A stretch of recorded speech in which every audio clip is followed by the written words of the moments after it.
பூசை பூசை என்று நீர் பூசை செய்யும் பேதைகால் பூசையுள்ள தன்னிலே பூசை கொண்டதெவ்விடம் ஆதி பூசை கொண்டதோ அனாதி பூசை கொண்டதோ ஏது பூசை கொண்டதோ இன்னதென்று இயம்புமோ.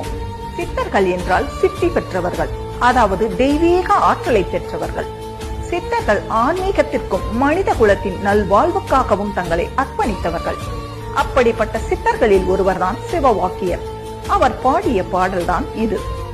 உள்ளம் பெரும் கோயில் ஊனுடம்பே ஆலயம் என்பதை உணராமல் கால நேரம் தவறாமல் பூசை செய்யும் பக்தர்களே, பூசை என்றால் என்ன என்பதை அறிவீர்களா? பூ என்பது நமது ஆன்மா, சை என்பது அசையாமல் நிறுத்துவது. நமது ஆன்மாவை அசையாமல் நிறுத்துவதே இறைவனுக்கு செய்யும் உண்மையான பூஜையாகும். இந்த பூசையை நமக்குள்ளேதான் நாம் செய்ய வேண்டும். ஆன்மாவான பூவை அது எந்த இடத்தில் இருக்கின்றதோ அங்கேயே நினைத்து நினைத்து நிறுத்தி அசையாமல் இருத்துவதே பூசை என்பதை அறிந்து கொள்ளுங்கள். அதை யோக தியானத்தினால்தான் நமக்குள்ளே செய்ய வேண்டும். இதை விட்டு நீங்கள் செய்கின்ற பூசைகள் யாவும் புற சடங்குகளே. ஆதியான சக்தியோ அனாதியான சிவனோ இந்த பூசையை ஏற்றுக்கொண்டார்களா? ஆதலால் அப்பூசையை செய்து தியானியுங்கள். அதனை ஆதியாகவும் அனாதியாகவும் நம் உயிரில் உறையும் சிவனும் சக்தியும் ஏற்றுக்கொள்வார்கள் என்கின்றார் சிவவாக்கிய சித்தர்.